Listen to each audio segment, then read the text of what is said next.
అయోధ్య రాముల వారిని తలుచుకోకుండా ఉండలేము. అలాగే అయోధ్య పూజా సామాగ్రి కూడా వాడకుండా ఉండలేము. అయోధ్య పూజా సామాగ్రి వాడండి, మీ పూజని పరిపూర్ణం చేసుకోండి. డీలర్షిప్, డిస్ట్రిబ్యూషన్, హోల్సేల్ కై సంప్రదించవలసిన నంబర్లు. ఉద్యోగాల భర్తీని అడ్డుకునే కుట్ర. కొన్ని పార్టీల స్వార్థానికి నిరుద్యోగులు బలి కావద్దు. 100% ఖాళీలన్నీ భర్తీ చేస్తాం. విద్యార్థి సంఘాల నాయకులతో సీఎం రేవంత్. అసెంబ్లీలో చర్చించి జాబ్ క్యాలెండర్ ఇస్తాం. ఇక ఏటా షెడ్యూల్ ప్రకారమే ఉద్యోగాల భర్తీ.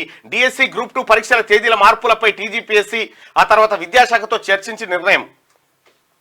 నోటిఫికేషన్లు వచ్చాక నిబంధనలు మారిస్తే మొదటికే మోసం. కోర్టుల జోక్యంతో నోటిఫికేషన్లు రద్దయ్యే ప్రమాదం ఉందని సీఎం వ్యాఖ్య. ఇప్పటికే నోటిఫికేషన్ ఇచ్చినందున గ్రూప్ 2, 3 పోస్టులు పెంచలేమన్న అధికారులు. రూల్స్ కు విరుద్ధంగా గ్రూప్ 1 మెయిన్స్ కు 1:100 ఎంపిక చేయలేమని వెల్లడి. కనీసం సరే, విద్యార్థులు కొంతమంది ఆందోళన చేస్తూ ఉన్నారు, కొంతమంది పోస్ట్ పోన్ అడుగుతా ఉన్నారు, కొంతమంది పోస్టులు పెంచమంటా ఉన్నారు, కనీసం డిఎస్సి వాయిదా వేయాలని ఇట్లా రకరకాల డిమాండ్లు ప్రజల నుంచి వచ్చినాయి. ప్రజల నుంచి డిమాండ్ వచ్చినప్పుడు బాధ్యత గల ముఖ్యమంత్రిగా ఏమేం చేయగలుగుతామో ఆయన మీడియాకు వివరించిండు. ఎన్నడన్నా కేసీఆర్ జీవితంలో ఇటువంటి ప్రకటన ఒకటని చేసిండా?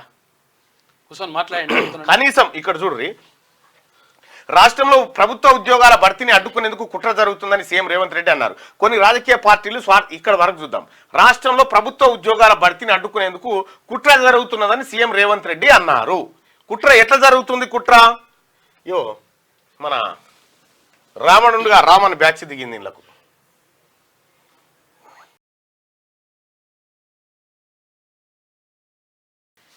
ఇగో ఈడ కేటీఆర్ తోని టీఆర్ కాడ కూర్చొని ఫోటోలు దిగిన ఈ ముందుగా నవంబర్ 23, 2023లో ఫోటో దిగింది. మళ్ళీ నిన్న ఉద్యోగాల కోసం ఆమెనే దిగింది. చూడు ఇగో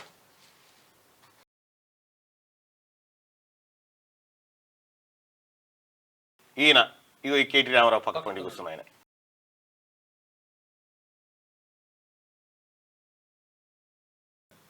ఇగో ఈమె, ఇగో ఈమె, ఈయన వీళ్ళు పోరాట యోధులు. ఇప్పుడు ఉద్యోగాల కోసం రావని వెనక పడగా తిరిగేట.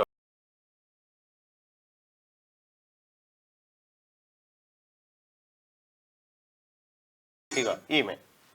ఇట్లా కేటీ రామారావు దండు ముఠ నిరుద్యోగుల రూపంలో దిగి తెలంగాణ ప్రభుత్వాన్ని బదనాం చేసి ఉద్యోగాలు భర్తీ కాకుండా అడ్డుకోవడానికి ఈ ముఠ ఆడుతున్నటువంటి డ్రామా ఇది వెలుగులోకి వచ్చింది. నిరుద్యోగుల ముసుగులో కేటీఆర్ టీం అది ఇది పంపిండు, దొరికిపోయారు. ఇది ఇక్కడ వరకు ఉంటే కొన్ని రాజకీయ పార్టీలు స్వార్థపూరిత శక్తుల కుట్రలకు బలి కావద్దని నిరుద్యోగులకు ఆయన సూచించారు. ఉద్యోగాల భర్తీ విషయంలో రాష్ట్ర ప్రభుత్వం కృతనిశ్చయంతో ఉన్నదని, 100% నిరుద్యోగులకు మేలు జరిగే నిర్ణయాలు తీసుకుంటుందని చెప్పారు. గత ప్రభుత్వం మాదిరి తప్పుడు నిర్ణయాలు తీసుకోబోమని, నిరుద్యోగులకు అన్యాయం చేయబోమని అన్నారు. ఉద్యోగాల భర్తీకి నోటిఫికేషన్లు ఇచ్చాక నిబంధనలు మారిస్తే మొదటికే మోసం వస్తుందని, కోర్టుల జోక్యంతో నోటిఫికేషన్లు రద్దయ్యే ప్రమాదం ఉందని పేర్కొన్నారు. నిరుద్యోగుల ఆందోళన దృష్ట్యా శుక్రవారం హైదరాబాద్లోని తన నివాసంలో సీఎం రేవంత్ రెడ్డి ఉన్నత స్థాయి సమీక్షా సమావేశం నిర్వహించారు. ఇందులో విద్యార్థి సంఘాలు, యూత్ కాంగ్రెస్ నాయకులు, అధికారులు పాల్గొన్నారు. దాదాపు 3 గంటల పాటు జరిగిన ఈ సమావేశంలో నిరుద్యోగులకు సంబంధించిన డిమాండ్లు, జరుగుతున్న ఆందోళన గురించి సీఎం రేవంత్ రెడ్డి అడిగి తెలుసుకున్నారు. అంటే డిమాండ్లను పరిష్కరించడం కోసం ఉన్నత స్థాయి సమీక్షను నిర్వహించేటువంటి ముఖ్యమంత్రి రేవంత్ రెడ్డి గారు ఎక్కడ కూడా ఒక్క ఉద్యోగాన్ని ఖాళీ పెట్టం, భర్తీ చేస్తామని చెప్తా ఉన్నారు. ఇప్పుడు నోటిఫికేషన్లను ఇప్పుడు ఉన్నటువంటి వాటిని వాయిదా వేసుకుంటూ పోతే ఒక ఆయనకి ఏమవుతుందంటే ఏజో సర్వీసో ఏదో దెబ్బతింటుంది. ఆయన కోర్టుకు పోతే నోటిఫికేషన్ రద్దయ్యే ప్రమాదం ఉంటుంది. కాబట్టి రద్దు చేయడం వీలు కాదు, దయచేసి ఆలోచించండి అని చెప్పి ముఖ్యమంత్రి రేవంత్ రెడ్డి గారు నిరుద్యోగులకు పిలుపునిచ్చిండు. బాధ్యతతో ఉన్నటువంటి ముఖ్యమంత్రి చేసినటువంటి పనికిది. ఇక బాధ్యత లేనటువంటి వాడు అట్లా మందిని తోలి నిరుద్యోగుల రూపంలో ఈ డ్రామా. ఆ శంకిని ఎట్లా గుర్తుంది చూడరా, అదిగో ఇగో అగో అగో అవుతలేదు భలే తయారు చేసిన రామ.